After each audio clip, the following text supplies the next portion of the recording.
Good morning and welcome to the first session of the fourth Wellness Summit, Coping with Pandemic Stress and Tips for Self-Care. 3 years ago, we lost a young woman in our community to suicide. When Sarah died, our community was shaken. The Siegel JCC, Jewish Family Services, and Jewish Federation of Delaware came together and created the first Wellness Summit. The community was invited to grieve, mourn, listen, learn, and just be together. We decided to continue this vital conversation and work to destigmatize mental illness and encourage healthy dialogue to prevent anyone from feeling like they are alone. My name is Rachel Harrod, and I will be moderating this session. I am thrilled to be here because mental health has been a difficult and important topic in my family's life. My hope is for everyone to have access to the mental health support that we each deserve. I am so proud to be an active member of the Wellness Summit Committee since its inception and a member of JFS's staff. Please feel free to ask questions. Click on the Q&A icon at the bottom of your screen. During the talk, I will ask Annie your questions as she is ready to answer them. If we cannot get to all of the questions, we will be posting answers after the session. Annie Slease, Director of Advocacy and Education for the National Alliance on Mental Illness of Delaware, joins us today. Annie has held this position at NAMI for over 3 years. She received her Master of Education from the University of Delaware in 2003. Annie is an author, educator, advocate, and highly sought after speaker on mental health awareness, gun violence prevention, and school safety. We are honored to have her here today. Please welcome Annie Slease. Hi, everyone. Thank you for joining us. Rachel, I'm just going to share my screen. And please, to reiterate, this is a session that we're calling Let's Talk. So we really want to make this an interactive experience. If you have a question, please put it in the chat. And Rachel, please just interrupt me if you see a question that you think is timely that we should just stop and address. Otherwise, there will be a few places throughout the presentation where we can stop and have a discussion. So we're talking about coping with pandemic stress and tips for self-care. We'll start off with a bit of an introduction. Then we'll talk about stress and its impact on us, as well as coping during COVID. We'll look at the concept of self-care, what that looks like, how we can practice it, and perhaps come up with some strategies. And then we're going to look at some resources. I'd like to introduce you to the idea of NAMI because sometimes that we hear NAMI and we hear NAMI Delaware and we think they're the same thing. So I work for NAMI Delaware, which is the state agency that was founded in 1983. However, NAMI is our nation's largest grassroots mental health organization, and it's been around for over 40 years. It was actually founded by two moms in Madison, Wisconsin, who were each caregivers for their adult sons living with serious and persistent mental illness. And their experience navigating that mental health care system was fraught with barriers and stigma, and it was just really difficult. So they turned to each other and they gathered around other community members who were experiencing similar things. And they wanted to support each other and educate each other and the general community. And that's how NAMI was born. So there is a NAMI in every state, and in NAMI Delaware is focused obviously on the state of Delaware. So we have the authorization to use NAMI national programs, but we can also customize services and presentations and programs to serve the Delaware community. And today's presentation, I should say, is an example of that. So our mission is to support, educate, and advocate until there's a cure for severe and persistent mental illness. One thing that's notable about NAMI Delaware that's unusual is we offer a robust housing program. We provide housing for about 300 individuals living with serious and persistent mental illness each year. And most NAMIs do not have a housing program, so that sort of sets us apart. And it's another example of how each NAMI serves its community uniquely.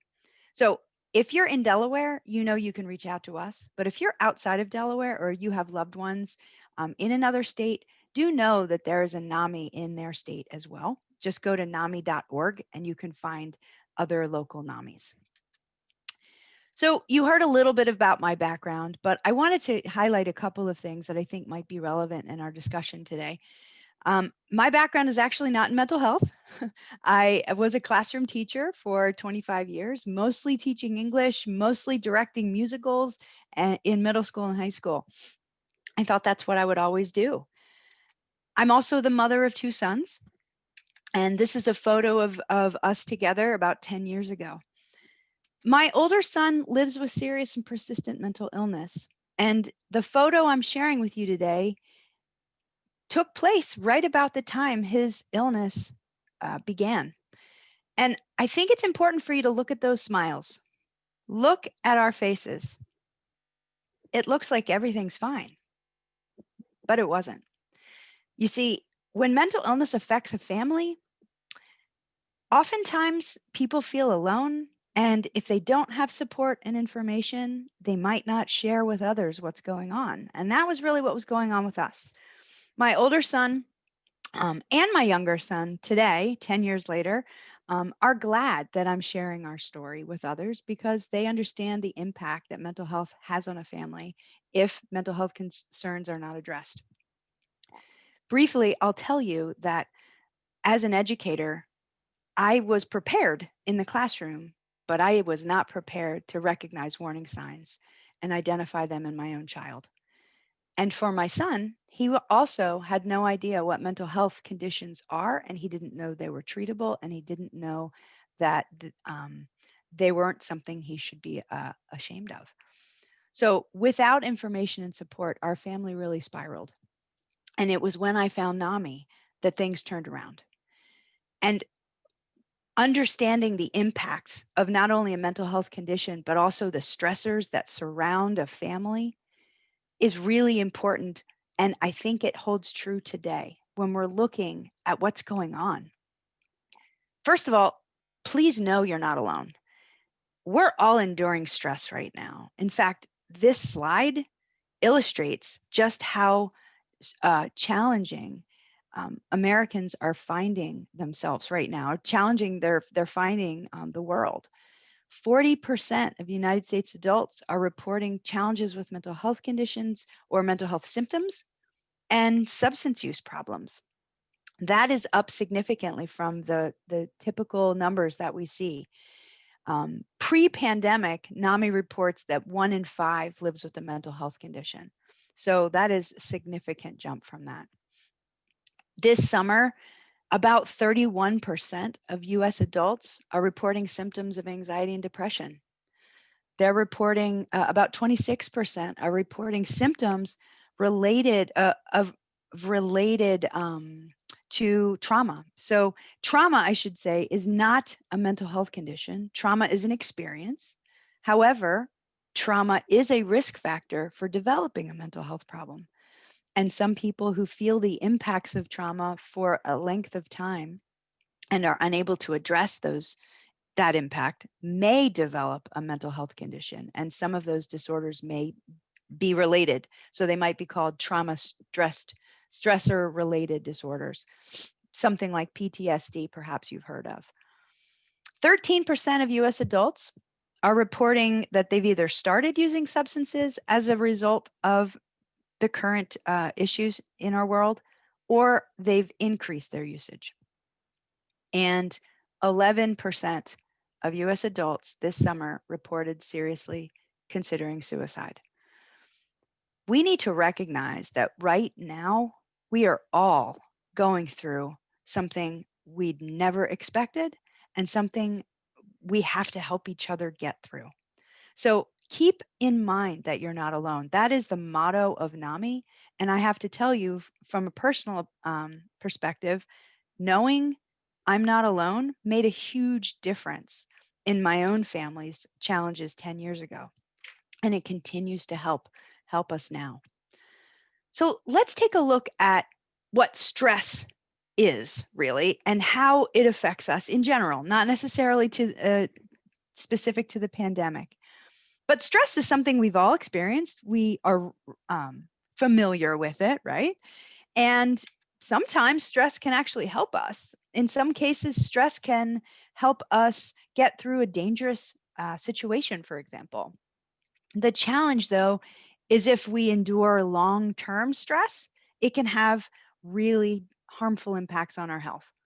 And in my family, I can tell you that the impacts of my son's illness, coupled with the fact that we didn't have support and we didn't have information, really impacted us all on some level. And me, for example, I definitely felt the health impact. I had chronic pain and I had other health symptoms that I didn't at first connect to the stressors that I was experiencing within my home. There is an analogy developed by Brabin and Turkington in 2002 called the stress vulnerability bucket. And there's actually a great video available on YouTube from brave.com. And I believe that we'll be sharing that in the chat. But I'm going to just show you some screenshots from the video for now. And I'd like to talk you through it to kind of get a visual of how stress affects us. So the first thing to think about is this bucket relates to how we manage stress. It actually connects to our stress tolerance. So if you can imagine, we all have a bucket, and the size of your bucket and the size of my bucket varies, right? So my bucket is dependent upon my genetics, my personality, my life experiences, and your bucket is yours uniquely as well. Now, the stressors that we all experience, that can be compared to water. So thinking about the water entering our bucket can be the same idea as the stressors that we're going through. Now, we don't want our bucket to overflow, right? So we want to enable some mechanism to let that water out, to release it. And so think about a tap, just like in these images here. And the taps can be the coping strategies that we're using to help alleviate our stress. Whatever coping strategies we know, whatever we have available, we will use to help alleviate the water, help drain it so that we don't overflow. So this image shows us some of the stressors that we all experience. Things like work and school and relationships and finances, moving, the loss of a loved one. These can all impact our bucket. These can all bring water into our bucket, just like this image shows. And you can see the taps are working hard to release that water. We have to find ways to alleviate the water so that we don't overflow. Now, this image shows two kinds of taps. The ones at the bottom allow the water to go for good. But the ones at the top, you can see those taps are bringing the water right back in. That's what we have to be careful of. Taps or coping strategies that really are just temporary. Things that we might be doing that feel like they're alleviating our stress, but really they're bringing it all back in. They might even be making things worse. So what I'd like you to think about throughout our conversation is your bucket and how you can practice coping strategies that are healthy, that help release your stress or release your water from your bucket, but release it so that it doesn't keep coming back. I hope that image was helpful to you. Do you think that helps kind of visualize how we can manage our stress, especially these days? If you have anything you'd like to share in your chat or a question, this would be a great time to stop and have a quick conversation. Rachel, feel free to fill me in on any chat questions there might be. Okay, so Annie, so far we had a question about NAMI Delaware programs. Okay. Kathy asked if there is a program available specifically to support adult siblings of those with persistent severe mental illness. Great. Okay, so NAMI's philosophy is that they sort of serve people in two life experiences. One would be as a peer, so that would mean someone who identifies as having a mental illness. And then the other would be as a family or loved one. So kind of through the perspective of caring for someone with a mental illness. So I think that second category would address what you're thinking about. We do have support groups for family and loved ones. And while those who attend that family support group may not all identify as siblings, they all have shared experiences as having someone in their life that they're very close to who's experiencing a mental illness, and that caregiver experience is sort of universal. So hopefully that's helpful. Any other questions or anything related to maybe the bucket analogy? Christy said it was a great analogy with the bucket and water, and she's unable to use the chat. Oh, So yes, we did disable the chat, but we'll be oh, using the okay. I'm Q&A sorry. function. Oh, the Um, Q&A. Sorry. and then we had another question that related to the elections, and if you're going to Mm. address election stress along with the pandemic. I'm So not going that to was asked by, specifically go into politics, but absolutely some of the things that we'll talk about will apply. Absolutely. Yeah. We have to look at this 2020 as a whole, right? And look at all the things that are impacting us. As a matter of fact, that's where we're going next with our conversation. So Rachel, are we ready to move on? I Or think we're ready to move on. Thank okay, you. great. So let's take a look at some of these questions that might fit you, okay? So have you felt worried about your health related to COVID, either the health of you or someone that you care about? Have you felt concerned about your employment, or has your work experience changed? Either have you been furloughed, or has your work moved to be remote and now you're working at home? Lots of different things can be impacted related to employment. How about social issues? Have you felt distress about about issues in today's society? Some of those might relate to politics, as you were mentioning earlier, the election. Some of those might relate to racial injustice, to the disparities that are being brought to light, to social justice issues. And you might feel like, gosh, I don't have control over this. This is overwhelming. If you have children at home, and they're in school, that might be adding to the complexities in your household. School age children absolutely need us, right? But today, it looks a little different. They might be going to school from home. They might be in a different room at a computer where you're working in one room and they're working in the other, and you're managing both. And here's the thing. Any of the things that we've listed here, and certainly others as well, can be impacting your level of stress. But if you've focused so much on the needs of those around you and you haven't addressed your own needs, that itself adds a great deal of impact to your stress. What I'd like to do now is take a look at some of the symptoms that we might be feeling if we're feeling stress. But first, before I do, I want to remind you of something that you may have seen in that beginning slide at the beginning of our session today. That if you're feeling overwhelmed, if you're feeling thoughts of harm or overwhelming sadness or anxiety, we want you to feel like you can reach out now. There are multiple ways to do that, but there are a couple here on this slide. It's very important that you address your own needs. And if those feelings of overwhelm come up now, I want you to stop and I want you to reach out, either using the Delaware Hope line or texting the National Crisis line. You can certainly call 911 as well. We want you to take care of yourself. You're important to us. You matter. Now, here are some symptoms that you might be feeling or you might be recognizing in others.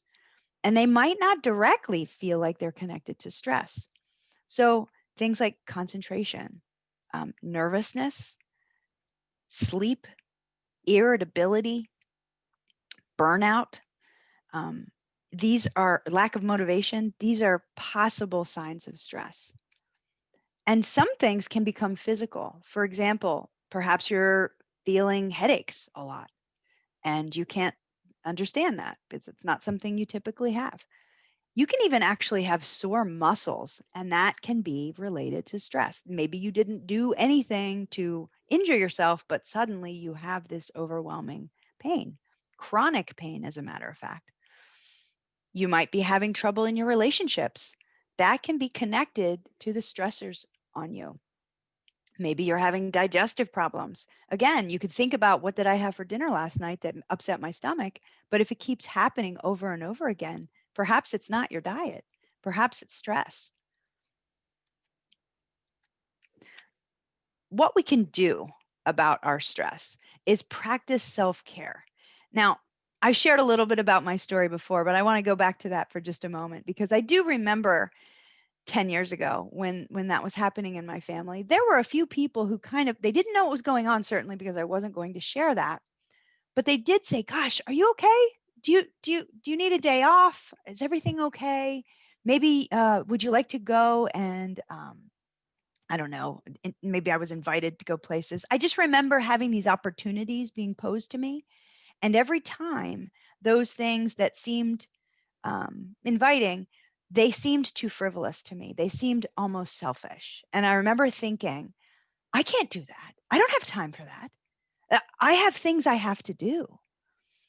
Well, I wasn't practicing self care. I didn't recognize that self care, as a matter of fact, will help me be more available to those who need me. And so let's look at what self care is, because I don't want you to fall into that trap that I fell into. Self care is really engaging in activities that allow you to maintain an optimal level of wellness.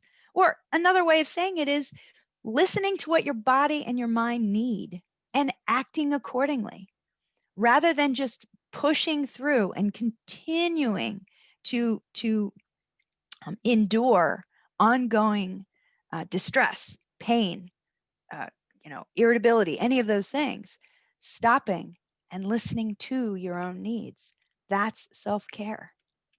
And there are lots of benefits to self-care. You'll get more energy. And that seems a little counterintuitive, right? If you're super drained and you feel burnout, the last thing you want to do is go do something, right? Go for a run or go do some exercise. But actually, when you practice self-care, you actually rejuvenate and you get more energy. Your stress certainly goes down, but you also can actually improve the resistance you have to disease. You can keep yourself more healthier just by practicing self-care. You'll be more productive. So taking time away from producing work or doing tasks actually, again, feels counterintuitive, but actually allows you to come back and do those tasks better than you did before. You're also going to find that your relationships are stronger. You care about yourself better. You have that self-compassion that is so critical, and you're sleeping better. And frankly, you're going to have more to give to those who need you. So let's take another minute and think about this. Thinking about that sense I had that I shared with you that I was being selfish. Does that make sense to you? And have you ever felt that way? And then in addition, are there things that we might be doing or thinking about doing that feel like self-care, but they really might be those false taps that we had in the bucket, the ones that leave the bucket but come right back in? Are there things that we might be doing or thinking about doing that really may cause more harm in the long term than we intend? So let's open it up to any questions or comments at that point. And Rachel, please let me know if there's anything. Okay, so we had a question regarding the bucket Mm-hmm. analogy, which this anonymous attendee said was great. And she wrote or he wrote, but like with a real tap, over time it can become corroded and need Ah, improvement or replacement. How do you suggest ways to identify when we need to upgrade, outdated taps?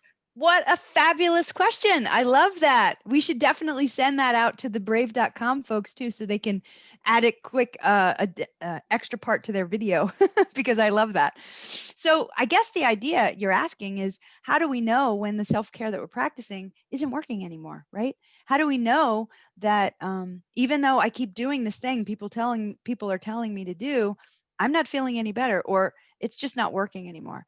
We're actually going to address that in a little while. And really the idea is to be self-aware, to take the time to listen and hone in on your own self-awareness. And that's hard to do, especially in times where we feel so busy and we feel so distracted by all these things. But knowing that there are 8 dimensions of wellness, which we're going to look at in just a minute, maybe that would be a way to try a new tap, looking at those different dimensions and different aspects of our wellness that we could address. Thank you. What a terrific question. Is there anything else, Rachel, that we can look at before we keep going? Right now, we don't have any other Q&A, but I was going to say that, I mean, some of the negative things that I do that I think are positive are going for the extra comfort foods and drinking maybe an extra glass of wine. And I know they make me feel better for a minute or two, and then Right. I feel terrible afterwards. Absolutely. Yeah. Thank you for sharing that. I think we can all relate to that. That indulgence that might feel good at the moment, but really ends up making us feel worse later. So these are just some examples of some things that we might be doing that actually can be self-tap, or that can actually be false taps, or bringing that water right back in. Some people may be engaging in more substance use. We saw that in that slide. I think it was 13% of US adults are using substances more than they used to, or they've started using them as a response to the stressors that they're under. People might be eating differently, whether that's eating too much or eating too little. That's actually an important aspect of our health that we need to be addressing. People might be pulling away and withdrawing.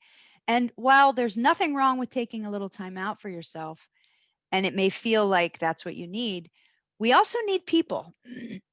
Humans actually need people. That is a fact. So if we're pulling away so much that we are having trouble reconnecting, then we might have gone too far with that, and that may have become a false tap. And certainly, I think for many of us, ordering things online and spending too much money might be a temptation. Certainly, with the options like Amazon available to us, we might. And there's nothing wrong with placing orders online. Don't get me wrong. But when we're spending money we don't need to spend, we don't have, or when we're buying things simply to fill a need that we're having, a yearning, almost like what we were talking about earlier about having that extra glass of wine or having that extra snack, it's filling a need that isn't really being resolved. If we're buying something, we're buying it because we need it rather than because we want to shop, right? So these are all ways that we can address sort of negative self-care strategies. Healthy self-care might look something like this. And these are just examples, of course. There are lots of other ways that we can be addressing our self-care, but taking a chance or taking a look at our physical body and getting out and moving is important, especially even when, I should say, when it's cold out or when it's raining. That doesn't mean we can't go outside. Get an umbrella, get a coat, right? Something about fresh air really makes a difference. And when sun is shining, getting some sun is really important. Just letting ourselves absorb some vitamin D. Thinking about our diet, our sleep, and reflection. If you've ever kept a journal, maybe you found benefit in that. Not only to looking forward to or planning things and writing about those, but then also reflecting back on what you've written. There can be great benefit in that. And certainly socializing. I shared with you earlier, it's important. Humans need humans. Even today, during the virtual times we're in, we can still socialize. We can either go outside and socially distance or physically distance, as some prefer, and see people that way, or we can just do things like this and Zoom. And it's not the same, of course, but it's important that we connect. And if you've ever heard of this, forest bathing, it's kind of cool. I'm not going to spend a lot of time explaining it, but it's something I recommend that you look up if you like to be outdoors. It's really a concept, but this image that says get outdoors, it reminds me of the concept of forest bathing, and it's another opportunity for self-care. Now, I mentioned earlier that there are 8 dimensions of wellness. So SAMHSA recognizes these 8 dimensions. And while some of these may seem kind of obvious, let's take a look at some that might not be so obvious. For example, occupational wellness. That means that we're taking care of ourselves in the occupations that we have or in the work that we do. We're ending our workday and closing the email, right? I had a terrible time with that as a teacher.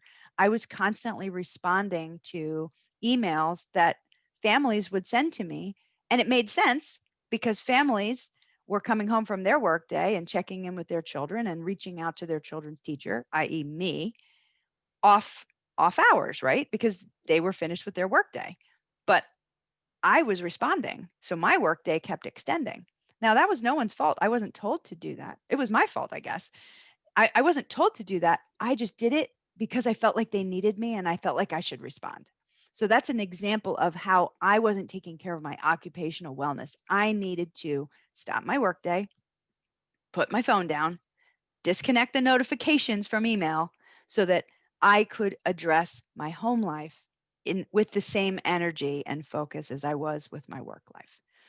Another aspect of wellness that's interesting is intellectual wellness. So a colleague of mine is learning a new language now during the pandemic. How cool is that? I don't know if they're intending to travel or anything like that, but that is their focus, and they are really fleshing out their intellectual wellness in a new way. Consider something like that. And that question we got earlier about the taps would be ideas of new taps, right? New ways to explore your wellness. Now, we can practice self-care. We can do all the things that are recommended here, and we still may be struggling.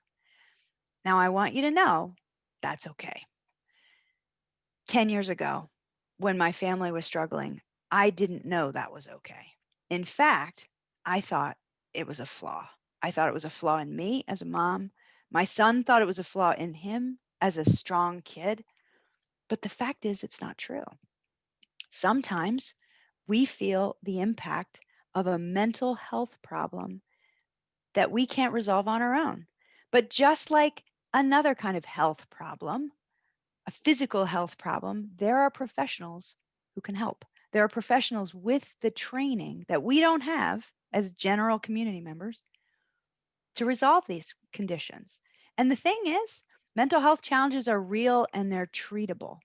So if we think that we've practiced self care and we've done all these things and we still don't feel well, we need to not look at ourselves with judgment. We need to look at ourselves with hope, and we need to reach out to a professional who can help. The way we can gauge whether or not it's time might be looking at the impact, the level of impact. How much is this feeling I'm having affecting everything else in my life? So I shared with you our story, and during that struggle, I was maintaining my work life. I was teaching every day, I was showing up. But you know what? I really wasn't showing up. I wasn't the best teacher I could have been. I wasn't the best mom I could have been. I wasn't the best friend I could have been. I thought I'd been. I thought I had. But looking back, I know I wasn't, because I was breaking inside and I wasn't reaching out for help. Eventually, I did. And it made all the difference. And that's actually when I found NAMI. That's when I talked to a therapist and learned more about how I can help myself, how I can help my son, how I can help my family. So I really want you to consider the impact that you're feeling with regard to these stressors. And if that impact is so much affecting different aspects of your life that you don't feel like you can do this by yourself, don't. Reach out for help, because there are professionals who can help. What kind of barriers do you think people face when they're thinking about reaching out for help? Does anybody have any ideas about that? So Annie, we got a great question. Okay. It's actually a double question. Like a two-parter? Not Okay. exactly a question. It's more of I think we're all worried about this and concerned. So Bridget wrote, I appreciate this so much, but I feel it is geared towards people who trust mental health. Is Delaware planning ways to address barriers to mental health with Yep. racial injustice and such, where some groups may not trust the system? And then her follow-up is, I'm also curious about Delaware's response to the call for social workers and mental health professionals to be a part of police reform. When we look at stages of change, we see people and families suffering with mental illness or substance abuse. And when an adult is in early stages of change, resistant to engaging in mental health treatment, and the adult remains a danger to self or others, what can we do here in Delaware? Even crisis services are voluntary for adults, right? Yeah. So, wow. Thank you. Big question. What was this person's name? I want to thank them by Bridget. name. Bridget. Thank you, Bridget. You brought up some really important points, and I would love to talk to you about advocacy with NAMI Delaware. So, email me. But to address your questions, yes. I can't speak for the state. NAMI Delaware is an independent nonprofit agency, and we do not work for the state, but we work with the state, and we are discussing at length these issues that you've brought up.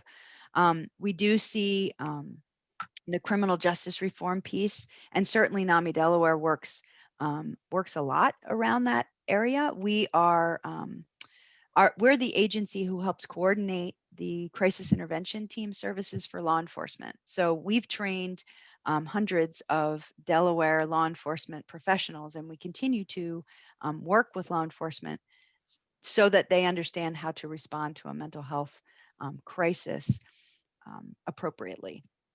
When it comes to the racial justice issues that you mentioned, and the fact that some communities and some individuals may be less open to reaching out for help or to connecting, that makes sense, and it's a very important aspect of the work that we do. I'm actually going to lean into some barriers to treatment conversation coming up, but when it comes to specific communities, we are addressing disparities, and we're addressing stigma as they impact different communities as much as we can. We have some programs focused specifically on communities of color, and we have volunteers working with us to put together programs and materials in order to help break down the stigma and to address other issues related. So, right, like professionals addressing mental health concerns with cultural humility, right? That's another issue that we need to work on. And we're certainly having those conversations. But again, Bridget, I'd love to connect with you because it sounds like you have a lot of interest in this, and we could definitely use your advocacy. Okay, so now we have some types of barriers. Okay. One of which is being stereotyped. And then there's barriers for asking for help. There may be a stigma from family, friends, or church community. If the information gets out, someone may be concerned that this could have a negative impact on their employment or how they are viewed by their leadership/employer. And then we have a lot of people sharing, which is lovely. That's great. I think barriers are both internal and external. Sometimes inside the person feels shame and failure, but externally, sometimes well-meaning friends and family have opinions on treatment, natural or traditional. I think both internal and external issues pose difficulties to get treatment. And then we have families' disbelief of mental illness. How can a non-family member help? And not knowing who to contact. Wow. Yeah. What great feedback we're getting. Thank you. Thank you to all of you for your comments. Absolutely. So the things that you're mentioning are certainly things that I was prepared to talk about. So I'm really glad that you shared those things. The biggest barrier that people have indeed is stigma. And a lot of what Rachel just shared and a lot of the comments that you were sharing kind of had that thread in them. Stigma, the stigma that the judgment that people are going to be considered less than, either in the workplace or in their family or in their faith community or in their just general community, or as someone was mentioning, that internal stigma, right? So there are actually different kinds of stigma, and I'm not going to take the time to break all those down right now, but that would be a great presentation for the future. There are actually different ways that we experience stigma, but that is truly the primary reason people don't seek treatment. And here's the thing, remember how I said 1 in 5 people lives with a mental illness? And that was pre-pandemic, right?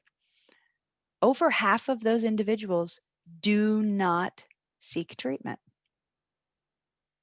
And there's a likelihood, a very strong likelihood, that stigma is at least part of the reason that they don't seek treatment. But some of those other barriers that were mentioned just now are included here. And I want to address those now. High cost, insufficient coverage, and certainly, while I can't personally address that, it is something that NAMI Delaware advocates for within our state and with our state leadership. And limited options, long wait lines. So one of the silver linings to COVID-19 and the year of 2020 has been telehealth. So if you're not familiar with what telehealth is a way to access mental health treatment remotely. So either by phone or by video. And I can tell you personally that I talk to a therapist regularly, and I have been talking to a therapist for many years now, and it's changed the way I see the world, truly. But my therapist calls me on the phone and we talk now. I haven't been to her office in months, but that is telehealth at its finest. And it absolutely has changed the way a lot of people have experienced mental health treatment. I can't say it's for everyone, but I will say that there has been a lot of access improvement, and a lot of people who've perhaps been more leery of showing up in a mental health clinician's office are willing to take a phone call. They're willing to do a video chat in their own home, whereas they might not have wanted to go in person. So the telehealth aspect has certainly been an improvement. And I think that we'll see that beyond the pandemic. The telehealth aspect will still be with us. And then someone mentioned this earlier, lack of awareness of resources. And really, I'm going to tie in the lack of information, because you all were mentioning too, like, what if someone doesn't know and doesn't support the idea of mental health problems being real? So I can tell you from a personal perspective that I had family members who didn't believe that my family was impacted by a mental illness. I was told by a number of people that my son's condition was really, he was just being a surly teenager. I have to tell you that that was a lack of information. It was not meant to be harmful, but it was in fact harmful. And over time, those family members and friends have learned that it is in fact a real condition. And they've learned over time gradually, but certainly because I've learned. So what I would recommend, those of you who might be experiencing that stigma within your social circle, within your family or your friends, it's a lack of information that drives a lot of that stigma. So if you can find ways to become informed yourself and then to gently, reassuringly inform others of the realities of mental health conditions, that can help break that down. And I can tell you for in my personal situation, it has improved greatly. And those of us in my life, my family, my friends, they understand, and they absolutely have changed their mindset too, because of the experiences we've had and because we've been willing to share our story. So that would be another piece of this too. And then to conclude this little section, I would say being connected to resources is critical. Having access, knowing where to go. Our earlier comment from Bridget talking about, I think you were talking about crisis services. So there are crisis services, and I'm not going to tell you that they're perfect, but I will tell you that we work hard every day to advocate on behalf of families and individuals who might need more services or might feel let down by any sort of crisis response situation. So please connect with us if you need support, but please also use the crisis resources that are available and contact them if they don't work out, or contact us if they don't work out, because we can help improve the system only if people are using the system. Now, as far as resources, I want you to know that NAMI Delaware has a website that has a great number of resources. I'm going to open up one of the windows here. This is from NAMI Delaware's website. We have mental health and addiction crisis resources. I do want to note that NAMI Delaware is not a crisis response agency. We operate a helpline that you can call Monday through Friday. However, we do not respond to crises. Crisis Intervention Services is an agency that responds to crises. And that's just an example, but there are several resources listed here. Another resource I wanted to bring your attention to is Help Is Here Delaware. Help Is Here Delaware addresses mental health and addiction challenges and services and treatment options, healthcare providers, a vast array of options here that I would recommend that you check out. And nationally, there are resources. Nationally, you can find things like, let me show you the Mental Health America website. This is a list of screeners. Actually, no, this is their, pardon me, I clicked the wrong thing. This one, Mental Health America has a variety of different things, but this is their page that has screeners. Now, it is not meant to diagnose yourself. I do not recommend that you take one of these screeners and tell everyone that you now have a diagnosis. That is not the goal. But the goal is, if you're wondering if the impacts that you're feeling and the symptoms that you're feeling are intense enough that you might need to reach out to someone, this might help you determine that. So Mental Health America is a national agency, much like NAMI, and these screeners are designed for you to help determine next steps. They're not, like I said, they're not designed for you to diagnose yourself. Very much like, what is that, WebMD or whatever. You can look on WebMD and decide that you have like every possible disease that affects your body, but don't do that. That service is available for you to help narrow down concerns so that you follow up with a health provider. Another national resource I'd like to draw your attention to is NAMI's fact sheets. NAMI National, this is their website. But if you're curious about warning signs and symptoms of mental illness, you can find them here. And if you're curious about particular conditions, you can actually learn about different conditions by visiting this website and reading through, and there's a lot of them. So you can absolutely become informed. And when people become informed, they have less judgment and they absolutely can address those concerns more successfully. And finally, we have some resources for self-care. I'd like to show you this one. This is an article that actually just gathered some of the best self-care apps. Now, apps aren't for everybody. But if you like using apps, this might be a good place to go to review some of the self-care apps that are available for your phone. Gratitude journal, something about confidence. This is self-care app for journaling. There's something about your diet and your sleep. So lots of different things here available. And I believe that these resources will be available to you through either the landing page through this wellness summit, I believe. And one other thing I wanted to share with you would be it's not that one, sorry, this one. The NIH has developed an emotional wellness toolkit. And there are basically 6 strategies. And so they're basically things I was talking about. But I like the way that they've put this together. You can kind of review these 6 general strategies, and you can kind of address them like a card. So you can flip the card. It gives you some suggestions. And then if you want to read more, you just click read more, and there's a whole article that addresses whatever that is. So hopefully these resources will be helpful. There's an example.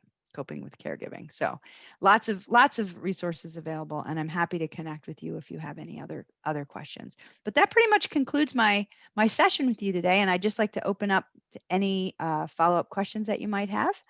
I'm happy to take those. Okay, so we have a few. Okay. One came a little bit earlier, and it's, should we discuss self-care openly with our kids so they learn about the importance and don't feel neglected when we are taking care of ourselves? What are other ways that we can include our children in our self-care strategies? Wonderful. I'm so glad you asked that. So I do a lot of outreach with educators. Since my background is in education, it feels quite natural to do that. And one of the things I talk about with educators is to model self-care for your students. So in the same way that I recommend educators modeling self-care for their students, parents should be modeling it for their children. And absolutely practicing self-care and looking at wellness in a way that it's fun. Look at that, obviously the 8 dimensions of wellness, some of those might not apply. So occupation and financial might not apply for your children, but a lot of those things do. And you can all go together and go to the park and you can talk to them about, you know what, I'm taking a break from work right now. Normally at this time I'm working, but I'm taking a half an hour to go for a walk with you. And you know why? Because it makes me feel better. It's good for my body and it's good for your body.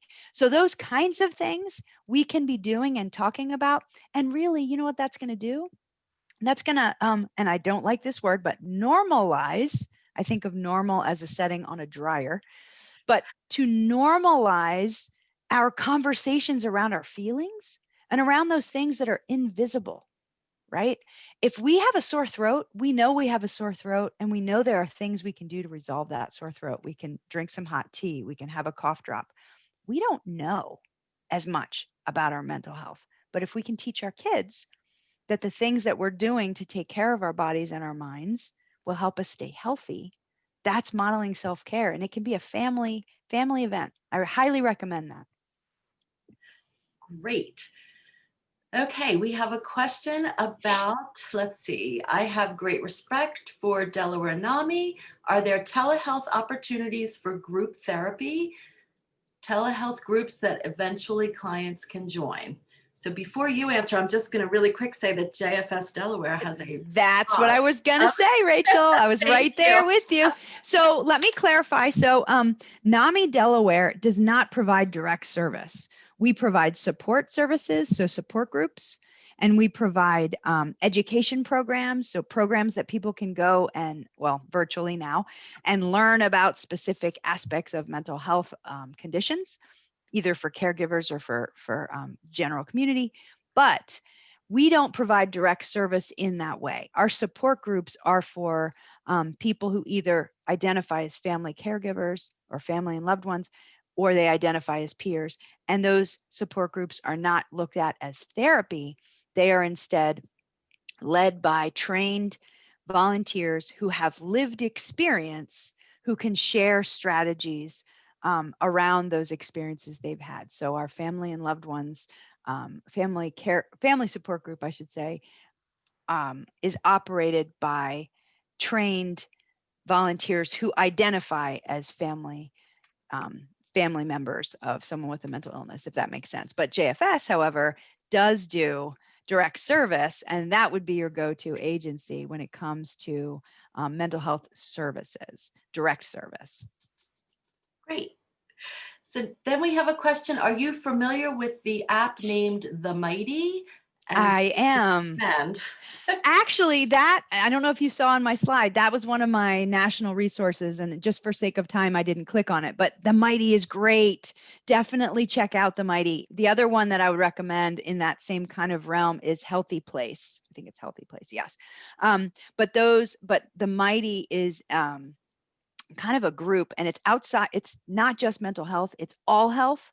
And it allows people who have lived experience to share their experiences to help normalize their experiences to give other people hope and information and inspiration. And I recommend The Mighty. It's great. Okay, so I think we're going to wrap up now. There's a few more questions and some comments just saying how wonderful you were, Annie, and we Oh, appreciate that. But I'm just going to wrap it up and say thank you so much, Annie, for your time and expertise. And thank you, participants. Please come back and join us for other wellness sessions, and feel free to contact us with feedback or to get further information or answers to the questions we could not get to today. All of this will be posted on our landing page, siegeljcc.org/wellness.